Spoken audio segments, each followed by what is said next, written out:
자, 그 다음에 그 워터 프로퍼티 들어가 보죠. 워터 프로퍼티는 뭐 이 재료하고 상관이 없으니까 얘를 그냥 이렇게 누르면 그 온도에 따라서 변화하는 물의 성질이죠. 그래서 밀도도 온도에 따라서 변하고 열 용량도 변하고 점도 열전도율 다 변하고 뭐 동점성계수는 뭐 점도하고 밀도하고 변하면 당연히 변할 거고, 그 다음에 이제 이런 것보다 사실은 중요한 게 요 프렌드틀 넘버인데, 뭐 일단 플롯을 해보면 이렇게 나왔는데, 얘는 뭐 별도로 그 세팅하고 할 게 없죠. 이 물이 온도에 따라서 이렇게 변화하는 그래프니까, 그 우리가 이제 주로 냉각수 온도 쓸 때는 25도 정도 쓰니까, 25도면 여기서 이제 프렌드틀 넘버가 얼마가 되는지 사실은 그것만 알고 있으면 그렇게 딴 거는 뭐 그렇게 문제가 안 되고, 이제 단지 이제 요 열 용량이 좀 이렇게 됐는데, 이것도 그 전체에 비해서 전체 값이 4200인데 여기 지금 요 4180 정도에서 이제 4210까지를 이렇게 이 0부터 시작한 게 아니기 때문에 요 폭이 전체에 비해서 굉장히 적죠. 적으니까 뭐 이렇게 크게 영향은 없을 텐데, 근데 이제 요 프렌드틀 넘버는 이쪽이 2고 이쪽이 12이기 때문에 얘는 이제 좀 우리가 그 신경을 좀 써야 되는 거죠. 그래서 뭐 이거는 지금 얘를 이렇게 해 놓은 거는 그 물도 온도에 대해서 금형 냉각수가 그 온도에 따라서, 그러니까 금형 냉각수 자체를 그냥 딱 고정된 온도에서 쓰는 게 아니라 뭐 20도, 25도 세팅했다가 뭐 40도 세팅했다가 최대한 60도까지도 세팅을 하죠. 그러니까 이렇게 왔다 갔다 거리기 때문에 프렌드틀 넘버가 많이 변화하기 때문에 이때 이제 그 중요한 거는 이제 이렇게 얘가 변하면 요 다음번에 나올 요 냉각 채널에서 그 물하고 이 냉각 채널 벽면 사이에 그 열전달이 이제 주로 강제 대류인데, 이 그 영어로는 이제 애드벡션이라고 하는데, 이렇게 닫힌 그 관로 내에서 강제 대류가 일어날 경우 그 열전달 효율이 지금 요 프렌드틀 넘버하고 레이놀드 넘버하고 그 두 가지의 이제 영향을 받기 때문에 얘를 해 놓은 거죠. 그래서 뭐 이제 얘는 이렇게 일정한 그래프니까 이렇게 알고 있으면 될 것 같고, 냉각 채널에 대해서 얘는 이때 채널 프로퍼티죠. 그 냉각 채널이 온도가 25도고 냉각홀 직경이 10mm고 이때 유량이 그 분당 몇 리터를 요 냉각 채널에 흘려 보낼 거냐, 이거에 따라서 열 전달이 잘 되고 못 되고 하는 거죠. 그래서 얘를 이제 그래프를 그려보면 뭐 25도 10파이짜리에 대해서 이제 그려보면 이렇게 나왔는데, 얘가 한번 보면 이제 제일 중요한 건 얘죠. 얘가 이제 그 이제 HTC라 그래갖고 히트 트랜스퍼 코에피션트인데, 요 HTC가 그 뭐 사람 이름이겠죠. 여기 뭐 뭐라고 읽어야 되는지 잘 모르겠는데, 이 레이놀드 넘버가 만 이상일 때, 만 이상이란 얘기는 이제 터블런트가 완전히 이제 터블런트 플로우로 완전히 발달했을 때 그때를 얘기한 거죠. 그때 요 디투스 벨터라고 읽나요? 그 디투스 벨터 모델에 의한 그 히트 트랜스퍼 코에피션트가 이제 적용할 수 있다는 거죠. 그래갖고 여기서 보면 이제 그 리터별로 요 HTC 값이 있는데 요때 이제 같이 주의해서 봐야 될 게 여기서 레이놀드 넘바죠. 그래서 요 레이놀드 넘바가 10,000 이상일 때 저 HTC 값이 정확한 값을 갖기 때문에 10,000 이상이 되려면 여기서 한 4.2리터 분당 4.2리터는 흘려보내줘야 지금 그 열 전달 계수가 정확하게 나오겠죠. 그래서 이제 여기서 이제 또 중요한 거는 이 열 전달 계수가 그 4.2리터 분당 4.2리터 이상일 때 요 분당 흘러가는 유량에 따라서 지금 1000분의 4,5에서부터 1000분의 7,5까지 변했죠.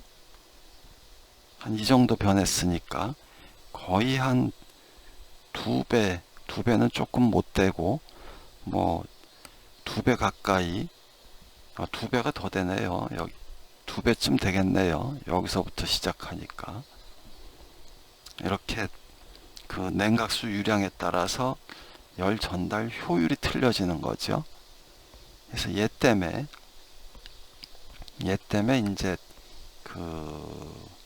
이제 사출할 때 그 냉각 펌프가 얼마나 용량이 되는지, 그 다음에 그 레이놀드 넘바는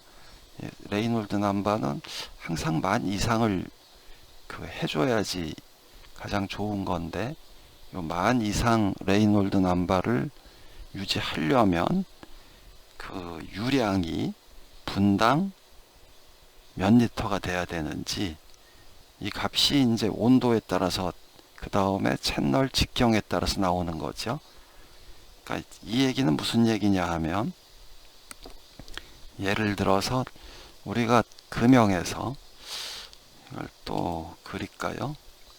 금형에서 뭐 제품이 이렇게 있는데 여기다가 내가 냉각 회로를 이렇게 넣고 또 이렇게 넣고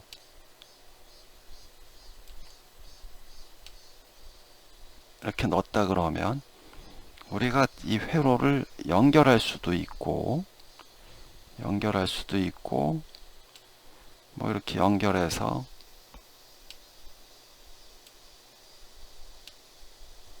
이렇게 연결했다 그러면 이렇게 들어가서 나오거나, 이쪽으로 뭐 여기가 중심 쪽이니까 이쪽으로 들어가서 일로 나오거나 뭐 이렇게 될 텐데, 이렇게 되면은 냉각수 입구에서부터 얘가 물이 흐르면서 냉각수 온도가 점점 올라가죠. 올라가서 이제 출구에서 온도가 이제 뭐 들어갈 때 25도였다가 출구에서 한 40도 되면은 곤란하겠죠. 그렇기 때문에 이제 이렇게 연결을 못하고 뭐 경우에 따라서는 이렇게 병렬로 연결을 해야 될 텐데,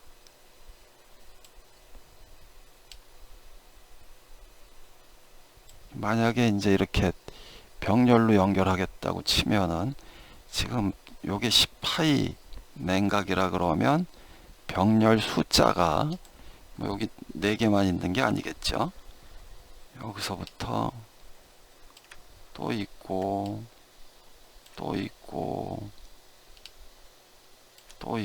그러면 뭐 하나 둘 셋 넷 다섯 여섯 7개, 뭐 홀수계로 냉각표는 안 만드니까 8개라 그러면 그 4.2리터씩 8개를 보내려면 분당 그 4.2 곱하기 8 하면 분당 한 3.6리터 이렇게 되면 그 고정측, 가동측, 그 다음에 뭐 필요에 따라서 슬라이드 뭐 이렇게 되면 그 냉각 펌프가 전부 병렬로 연결한다고 치면은 분당 한 100리터는 좋게 보낼 수 있어야 웬만한 금형 그 냉각을 시키겠죠.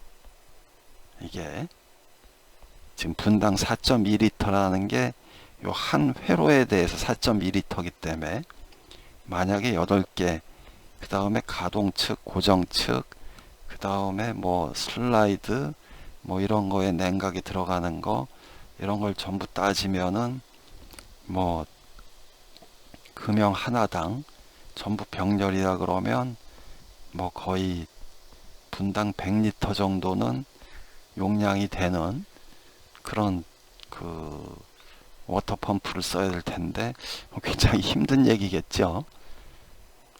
그렇게 되면 이제 굉장히 힘든 얘기가 될 테니까 그렇게까지 못 쓰겠죠. 못 쓸 테니까 이제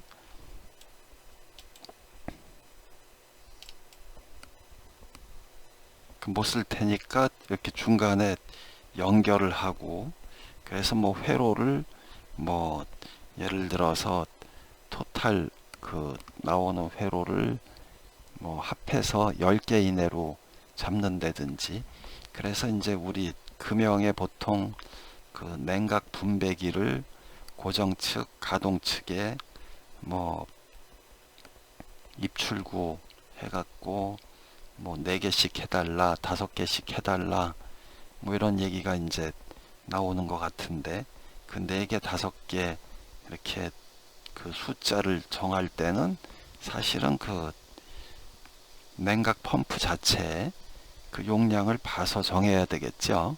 그러고 요 냉각 채널 직경 하고 그때 쓸 냉각수 온도까지 얘까지 사실은 다 보고 분배기도 몇 회로 갈 건지 이렇게 나와야 되겠죠. 이제 뭐 그렇게 잘하는 데도 있을 거고 어떤 데는 뭐 아무 생각이 없을 수도 있을 것 같은데 뭐 하여튼 그래서 이 그 시간당 냉각수 유량이 굉장히 중요한데 이걸 굉장히 적게 가면 뭐 냉각이 안 되죠. 냉각이 안 되고 그런 문제가 있으니까 얘도 이제 참고를 해야 되겠죠. 조금 신경을 써야 될 문제니까. 그래서 여기서부터 히트 이케이션, 워터 프로퍼티, 그 다음에 채널 프로퍼티까지 얘네들이 뭐 사실은 뭐 워터 프로퍼티는 이제 채널 프로퍼티하고 이제 아주 그 가깝게 연결이 돼 있으니까 이 두 개는 같이 생각할 수 있어야 되고 히트 이케이션하고 요거 두 가지하고 합친 게 바로 여기 쿨링 채널 디자인이죠. 이 쿨링 채널 다이얼로그라고 이렇게 하면 뜨는데 이때는 이제 그 재료 그 수지 재료도 있어야 되고 금형 재료도 있어야 되니까 요거 이제 데이터베이스 띄워 놓고 해야 되겠죠. 요거는 조금 이따가 하죠.